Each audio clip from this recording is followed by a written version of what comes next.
Praise the Lord, y'all. Hello, how are you? Welcome. Yeah. So glad you could join us for our conversation. Yes. Is this the connections, the family, what is this? Which one is Yeah, this? we're on the Bethany Connections on Facebook Friday afternoon. Okay. It's 12 o'clock, 12:07. Okay.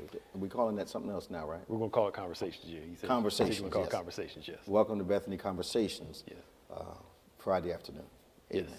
Yeah. And those of you watching on Sunday, be a part of our Conversations group. That's right. So you can watch early on Friday, not have to wait till Sunday at 10 o'clock to If watch you're it. watching from around the nation, or you're kind of geographically dislocated from us, join the Connections Church so we can get you further engaged and start to take you through our Embrace curriculum,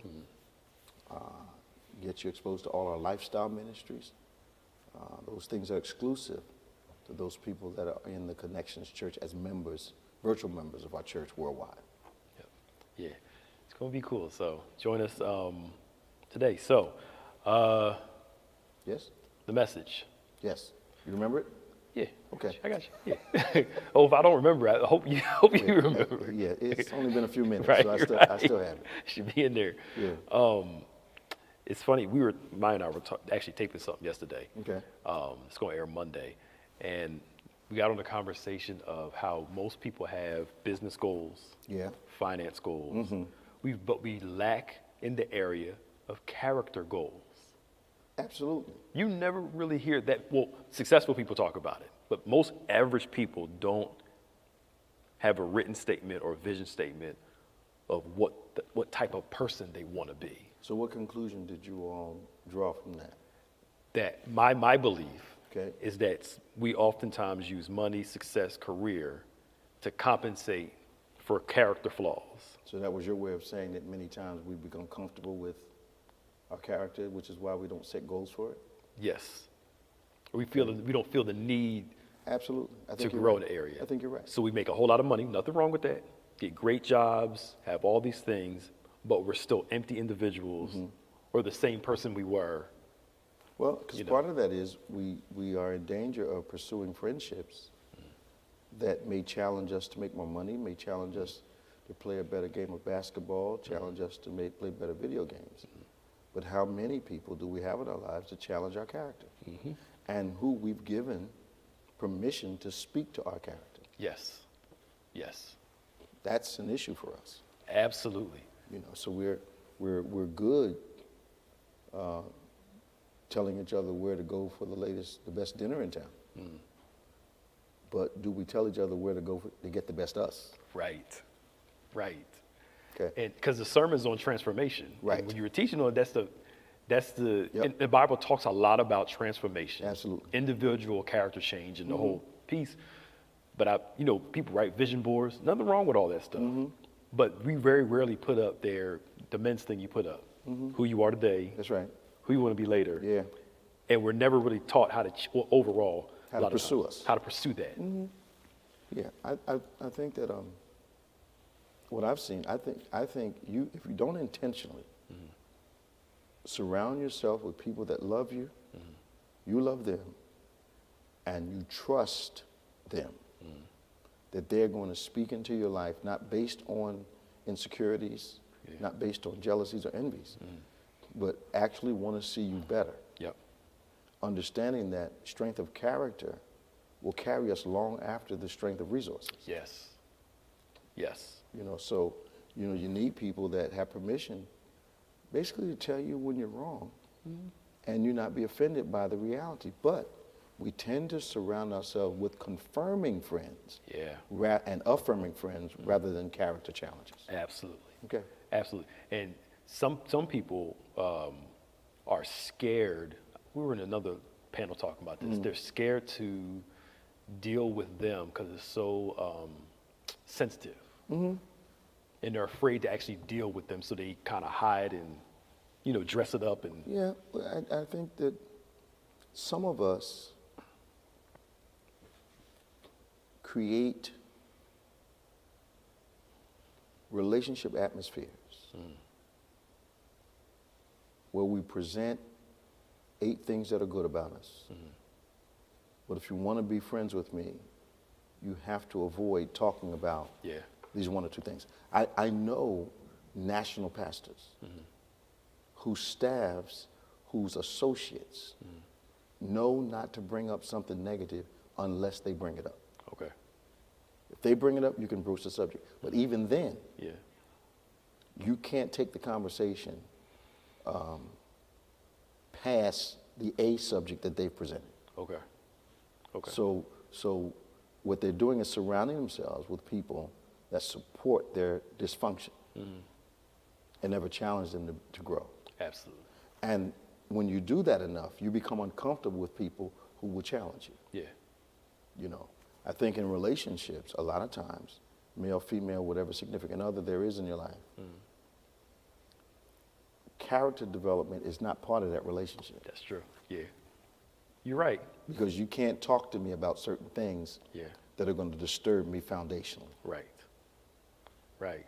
You're supposed to just love me as I am And and deal with it. I need you to lie to me when I ask you, when I'm challenged in another area of my life, I need to be able to come to you and ask you the same question, Yeah. and you tell me I'm okay. Right.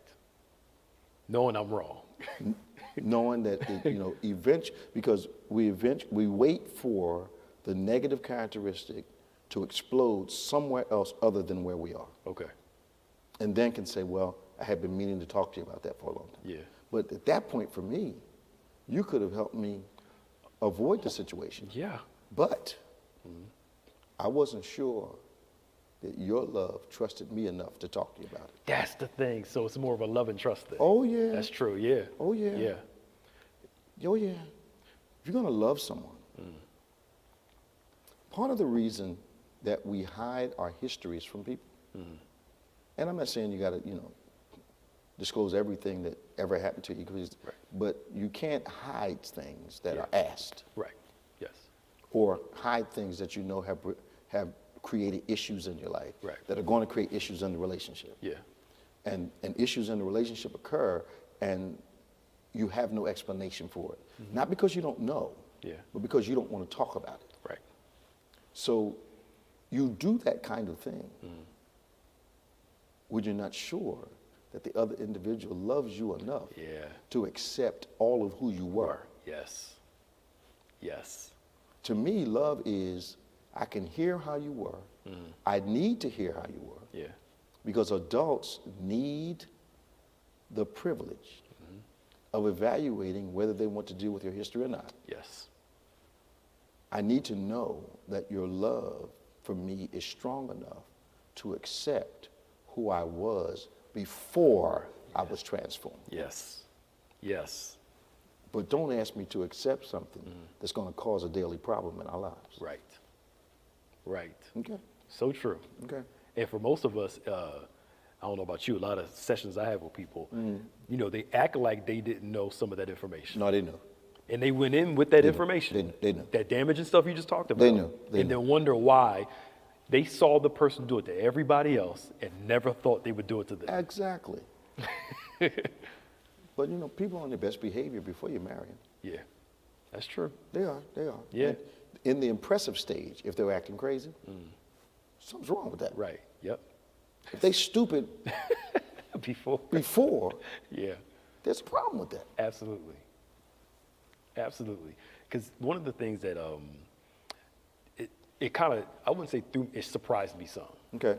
is that the more I meet highly successful people and the more I get to know them, the more shocked I am, because I thought in my naivete that if you reach this level of status, that we all got flaws. I'm not saying the person has to be perfect. Yeah, no. But you would think that a person that reached this status wouldn't be so insecure, so angry, so damaged, so... That would be nice, wouldn't it? Yeah, because it looks like they got it going on because of this great success. And you're like, wow. Because the environment in which they have excelled, if it's a corporate environment, they've learned how to suppress those career damaging emotions Okay. and responses. If it's their own business, the employees have to adjust to them, Okay. and they don't allow this negativity that they have, this dysfunction, to interact with their customers. Okay. So the customer doesn't know the real individual. Mm-hmm. The employees do, but the employees want to keep the jobs. Right. Right. That is so true. Yes, sir. And it's like you look at a celebrity when something happens in a relationship with them, like how could you do that to that person? My thought is we get the person that the media shows us. We're not going home to live with that individual and got to deal with them on a daily basis. We have a relationship with the filter, not the individual. Right. Right. And that outer man that we've created is our filter for the world. Yeah. So people deal with that and rarely do they find out who we are. Yeah. So there's this issue of, do you really know me? Yes. Yep. Because you may have a relationship or a transaction going on with my filter Right. that I've created Right. and which makes me acceptable. Yes. But again, I'm going back to the fact some people think I've got to hide this stuff because if you really knew me, you wouldn't love me. Right. Problem is, it's a time bomb. Yes, it is, because it comes out. Yeah, the pressure of a relationship. Relationships are designed to uncover you. Yes. Relationships are built to reveal the inner you. Yes. Yes. In your relationship with God, same way. All day long. What's that song? The closer I get to you, the more you make me Yeah, sing. Doc. And the closer you get to him, the more he starts to show you. Because the biblical principle, and you talked about this, I think, with Moses and somebody else, our gift progresses faster than our character. Oh, yeah. You know, our gift, we can flow on our gift. I hate to use the word perfected because you never really perfect it, but you're almost there. But our character seems to be dragging behind, and I think that's why we see so many biblical characters. Moses putting his hands up, sea goes away, strikes a rock, water comes out, calls down this, does all this stuff, and in that, you said that pressure situation, Yeah, man. instead of speaking to the rock, his Here character gets in the way. Here comes the Moses underneath the Egyptian. Yes. Yeah. David fighting Goliath, Yep. ruling the kingdom, Phenomenal. does all this stuff. Phenomenal. A little thing, a situation of Bathsheba, and then him doing a census one day, and God says, bruh, you're a great king, but your character is getting in the way, and that's all of us. One of the things I didn't get to that I'm hoping not to forget is that, Saul gets anointed, chosen. Saul then hides behind the stuff in his life. God sends someone to fetch him out. Yeah. Saul starts to achieve victories. And then Saul gets drunk on victory Yeah. and starts to decide which part of God's will. He likes the will that gives him what he desires, which is victory. Yeah. He doesn't like the sacrificial part Wow. of winning with God. And there is a sacrificial part in winning with God. Yeah. That's going to be cool. Doctor. I can see that all in my I head. can't wait to see So it. you go into that scripture where Oh, you, yeah. oh boy. Oh, yeah. Okay. That's going to be nice. Oh, yeah. But you're right. Yeah, we get drunk off our accomplishments, drunk off all this stuff. And Will Smith said it earlier this year, late last year. He's like, you can't out-achieve your childhood issues. That's right. He said, I made all these movies, had all this money, I did all this stuff, but I was still that scared little kid. And people would have thought Will Smith missed the 4th of July. No. And he said, I was still that scared little boy. And eventually I had to deal with it. What's that I saw? The actor has to behave during the movie Yep. as if he does not know the conclusion. Yep. Now, we know the conclusion, Yep. and we conduct ourselves like we don't. Yep. And right, God gives us all this word to show us these different outcomes. I win, but I don't conduct myself as though I win. Yep. So God challenges us to continue to grow personally. We were talking to somebody on one of these panels. They're all blended in together. Yeah. Psychologists, I didn't know this, but it hit me a couple years ago, and psychologists proved this, that at the age of 30, around the age of 30, your childhood issues start coming out. Okay. The stuff you forgot about. It's like this window from 30 to about 50 something. Yeah. Where something in you just starts coming out to deal with your childhood stuff. You know what it is? You ask, oh, It's real simple. okay. The pressures of commitment and responsibility start to reveal what we've been able Okay. to hide for the first 30-some years of our lives. Yeah, that's true. Which is why a lot of this stuff, if it's not delivered or healed, you take it into the next major relationship. In life. Yes. Yes. And then if it's not delivered, you pass it to the children. Yep. Mm-hmm. Yeah. You become one of them senior people that's always mad, angry, bitter. They miss that window. And somebody was a member here was saying, well, you know, I'm in their 20s. Well, I'm feeling that now. I said, the difference is you're in a place where every Sunday, Wednesday, and lesson, your character is being challenged all the time. So the process is sped up, where you're not like, you know, some of us, well, actually all of us, in our 30s, 40s, 50s, still managing some Trying stuff. to find out. Yeah. Like, if you can get it when you're early 20s, get it then. I think our parents, you know, I came from a family where they challenged your thinking very early in life and asked you why did you do a certain thing. So they taught us how to think. Yeah. Now, that is no guarantee. Sure. Because when I got away to college, the security of my upbringing caused me to be curious about other thought processes. Yeah.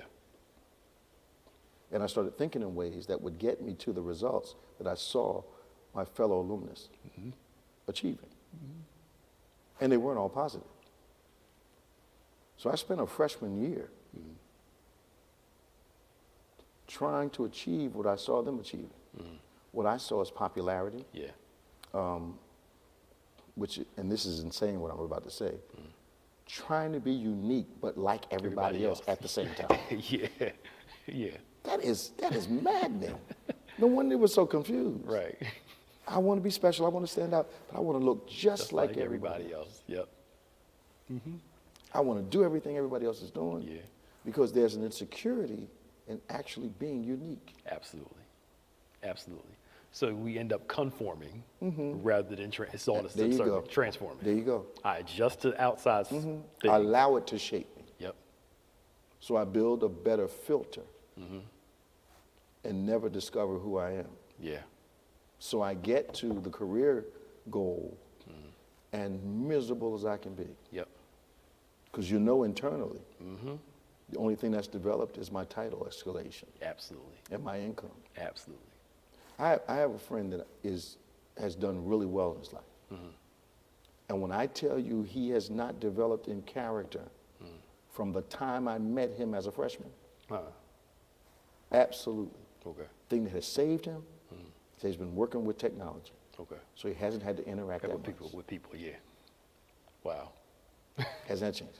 Yeah. Wealthy, I talk to him 10 minutes, and I've got to correct him 8 times. Yeah. Remember who you're talking to? Yeah. It's the same guy Yeah. with achievement attached. Right. Yep. And God shows us so much about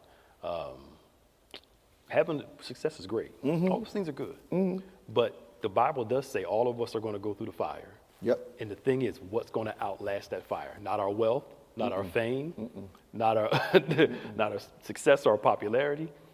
All that stuff's going to be burned up with the hopes that all of us will go through, that we will make it in. That's in Corinthians somewhere. Yeah. Job's test was not about his possessions. Yep. His test was about his character, his relationship with God. Yeah. And Job passed that test. Yep. Yeah. It was a character thing. Yeah. And God will consistently test your character. Well, we understand. Isn't that what a trial is all about? Yep. Yep. To test your character. Are you that same super saved person when things are going well when you go through this hardship? I had a conversation with a person yesterday, going through right now, and they thought they were being mature until I started talking to them. Okay.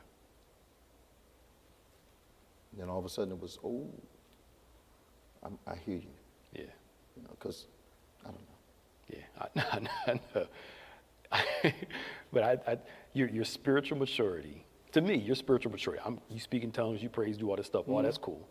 But the Bible shows us spiritual maturity is more in character and how we act Absolutely. than how all the gesticular stuff that we do in church. Because the gift is perfect. Now, God does give you the leeway in how it is expressed. But sometimes we can express that thing in a way that detracts from the gift that we have. Yeah. Because a lot of times we make a gift personal in this sense. We want the gift to build reputation, Yeah. not try to build our character to match the weight of the gift. Right. Right. Do you have questions? Jeez. Yeah. She's looking at these guys who are just running their mouths. Go ahead.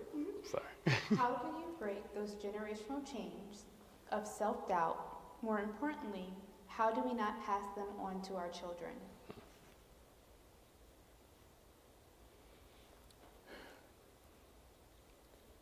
I think it's difficult to get started. But once you start, and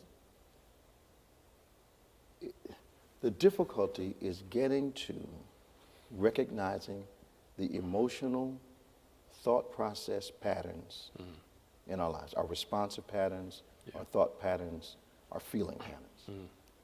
Once you can recognize those patterns, you can connect the dots back to the cause. Until a lot of people want to break that influence, that curse, but are unwilling to be historic about their own lives. You can't break it unless you're willing to recognize source and speak, if you will, to the source. Yep. And when I say speak to it, not just, be gone, but address the source. Right. And then look at the pattern from that point in your history that produced your present reaction. Yeah. If you're not willing to do that, you won't break the pattern, the continuity of generational behavior. Okay. That makes sense? Okay. How do we balance pushing someone to become better and just accepting them for how they are? Well, I mean, the person has to be first willing to be open to change. The other thing, too, is I think some people make the mistake of trying to correct without proper relationship. To me, where there's right relationship, I may not like what you're saying, but I trust you enough to accept what you're saying, even though it's hurting me, for me to hear it. And it's weird. I don't know about you, but I've noticed that children will adopt the suggestion of someone else. And you'll find out about the suggestion when they say something like, I can't do it, or I'm not good at this. And I do a garden thing. Who told you couldn't do it? Right. Yep. Who told you weren't good at it? And then you have to rely on the love relationship and the trust that if others say you can't, I can show you how. Yep. Yep. And then methodically begin to break down that barrier of doubt that doubt creates. Yeah. What's that thing Proverbs says? Like an offended person is like a castle. Yeah. Yeah. And like bars on a window. That offense cannot be really addressed until you show me that you love me. Yep. Yeah. And I trust you enough to allow you into that place of doubt and fear. Absolutely. Yeah. Yeah. And I think the other part of the question was, what do you do to leave the person alone? So, a person that's unwilling to change, you can't force them into change. No. You'll waste your time. And I think you're right. I think I've had to not abandon, but take my hand off people. Yep. Because I realized that sometimes you're trying to change a person, and you facilitate the change, and you want more for them than they want for themselves at the time. Right. And unfortunately, human beings have to go through pig pen situations for a length of time that would seem like an eternity to someone else. Yep. They have to go through these pig pen situations before they come to themselves. Yep. When they come to themselves and realize, you know what, I can still hear Pastor Nick's head in my voice in my head. I can still hear Bishop's voice in my head. Let me go back to that. Yeah. And what used to bother me, I used to resent people calling me for help that I hadn't heard from in years. Yeah. Because my first thing is, why aren't you talking to your present pastor? Yep. Well, I don't have one. Why? I couldn't find one like you. Then what took you so long? To come. Yeah, What is that? Pride. pride. Yeah. Yep. They can't come back and admit they were wrong. Yeah.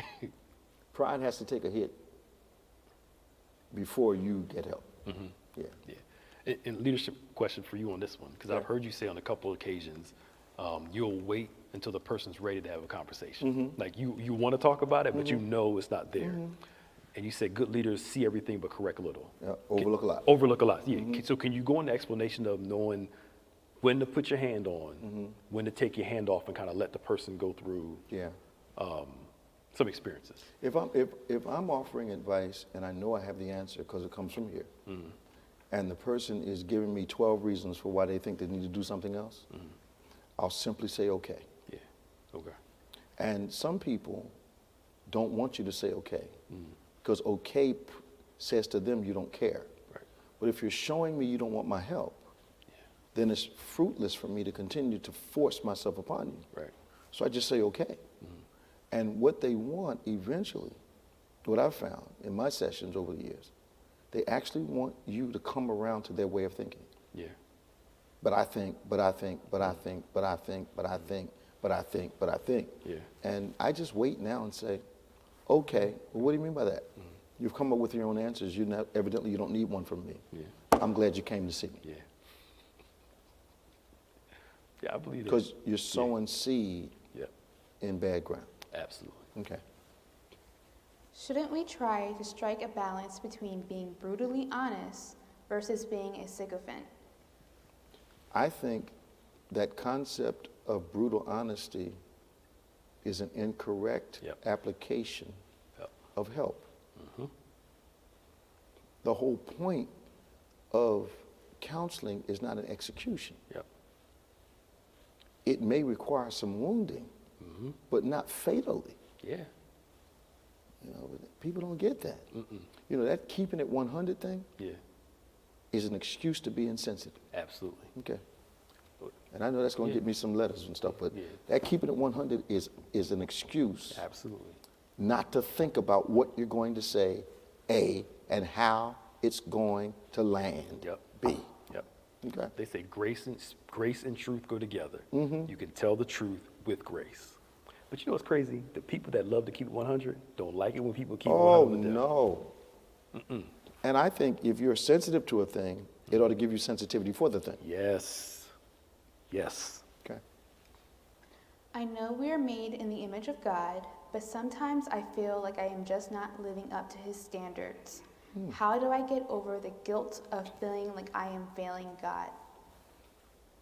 Stop doing the stuff that makes you feel guilty. Ain't no deep answer. You know, just I think sometimes we're surprised when we're convicted. When God reminds us what's right, I think we feel condemned when he's just trying to encourage us. Yeah. Yeah. I love you, so I'm going to help you. Yeah. You don't have to work for his love. He already got it. It's Yeah. just he corrects you so you can be better. And he says, the way you show me you love me is to do what I say. Yep. The way you show me that I'm your father is to allow me to lead you. They are the sons of God. Yeah. Okay. Yeah. Can you talk a little bit about how to find the right people to support us, someone who won't take advantage of our insecurities?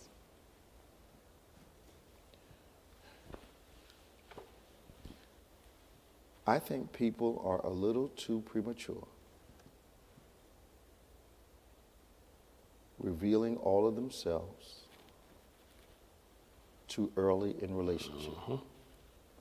Now, I don't know if you've ever run into this, but I've talked to people who've told me they do relationship things because they want the person to know they're interested. And then find out that the person had another agenda.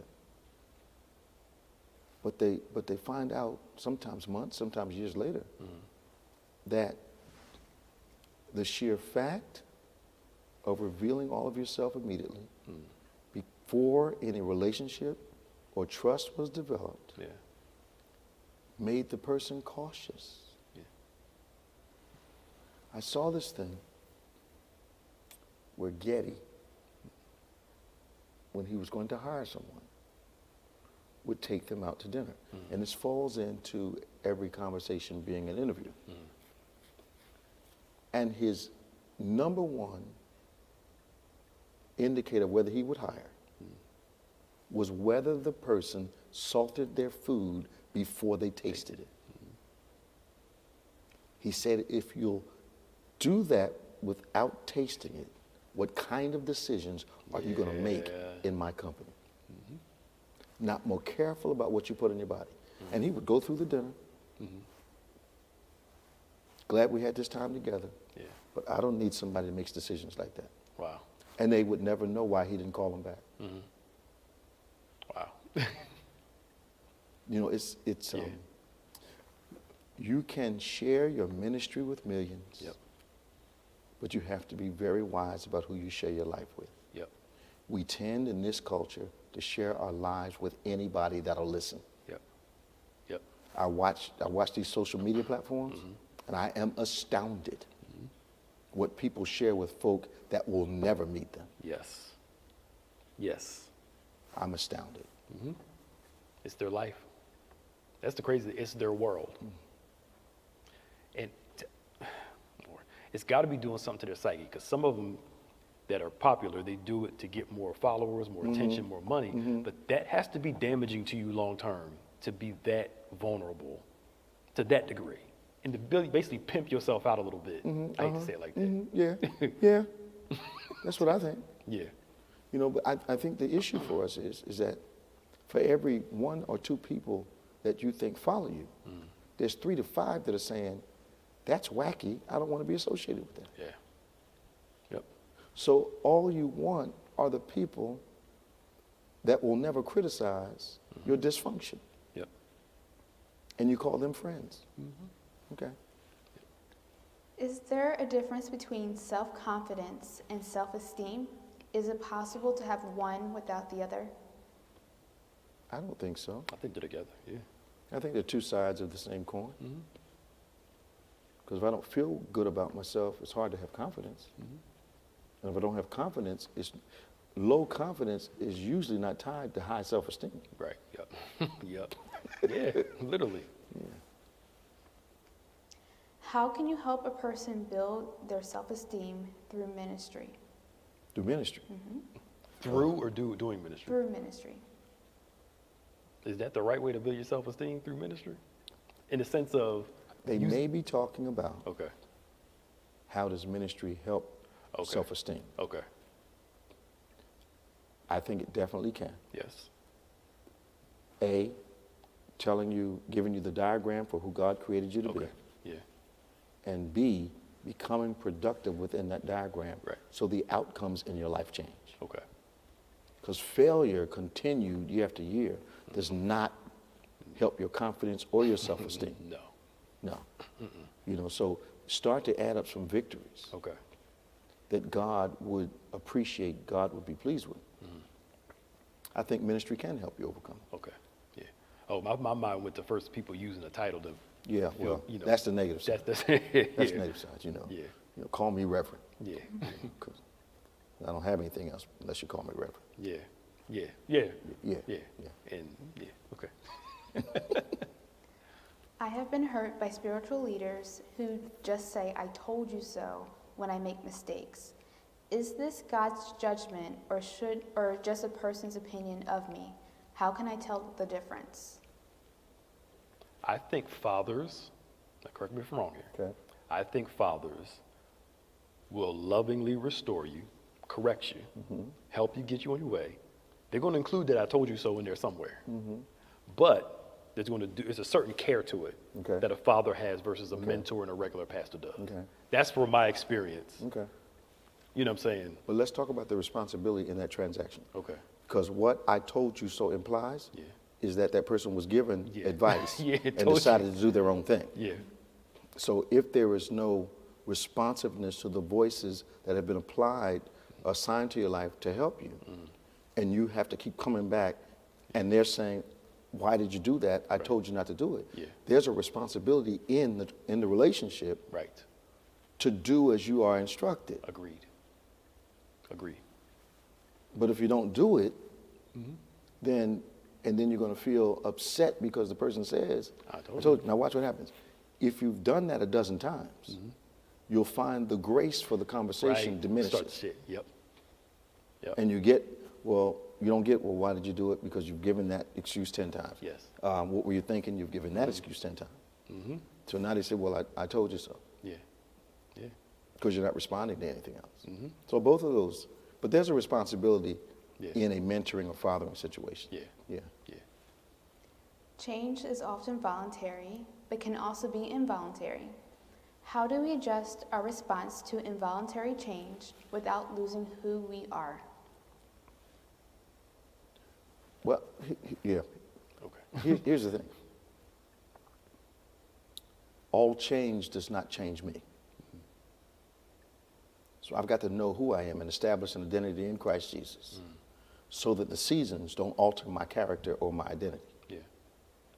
A lot of times when we're not sure of who we are, we'll respond to cultural suggestion. Okay. And if you're not careful, that means the culture suggests a new identity every 45 or 60 days. And if you're not settled in who you are, you'll chase those suggested identities all year long. Yeah. You know, you'll watch certain programs and they'll tell you, you ought to be thinking this. And they'll start. Then next month, Yeah. you know, it's like fashion. Right. You ought to be wearing this, you ought to be wearing that. And we try to pursue those identities. And you broke. Yeah, and you've got a bunch of stuff that's out of season that you can't wear again. Because the suggestions were not eternal, they were temporary. Yes, sir. Yep. Okay. Does self-confidence always lead to success? No. No. No. You can have a low self-esteem and be successful. Yep. It's your work ethic. And you can have high self-esteem Yeah. and still fail. Absolutely. Can you talk a little bit more about forgiveness of others, but more importantly, how forgiveness of ourselves when we keep making the same bad choices? Okay. You want to take it first? Sure. To me, the hardest person to forgive is yourself, because you see everything about you. Forgiveness of self, to me, is when forgiveness first is a perception change. Right. I'm changing the way I see this person or this thing, which Right. allows me to change my reaction towards them. Right. The way I've learned to forgive myself, I think a lot of people, they struggle to forgive themselves because when they think about that flaw or the mistake they make, the first things they say is, I can't believe I did that. Okay. And then one day I was driving in the car, I still remember the street. I was thinking about a mistake I made. I said, I can't believe I did that. And something in me said, believe it.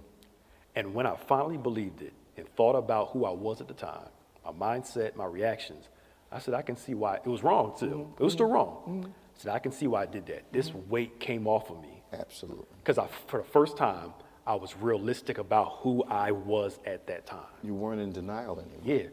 And denial will lead to a struggle to forgive yourself. Yeah. I think not connecting the dots as to why something is happening continually. Now, if it's a once-in-a-lifetime incident, it may be harder to discover the cause. Right. But if it's something repetitive, Yeah. here's what happens. There's some compensation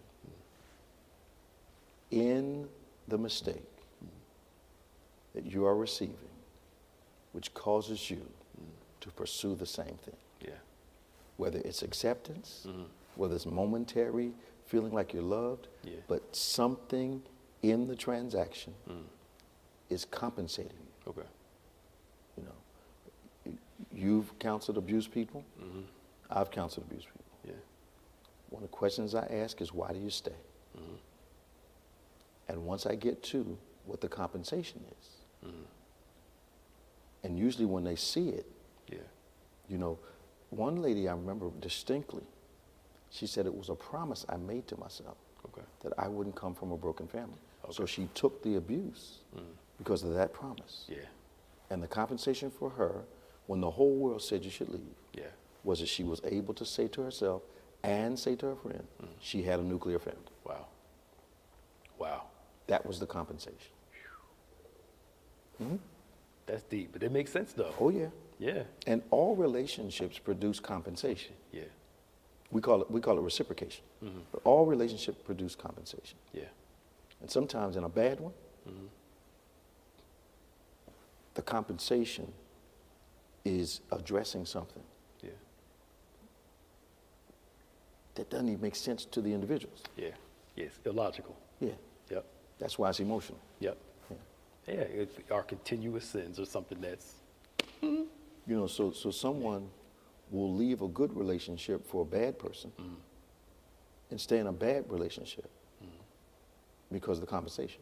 Yep. That's true. Well, on that note, we are out of time. Are we? Yes. Well, real quick, just Yeah, she's got another question too. you want to do one real quick? We'll do one more. Go ahead.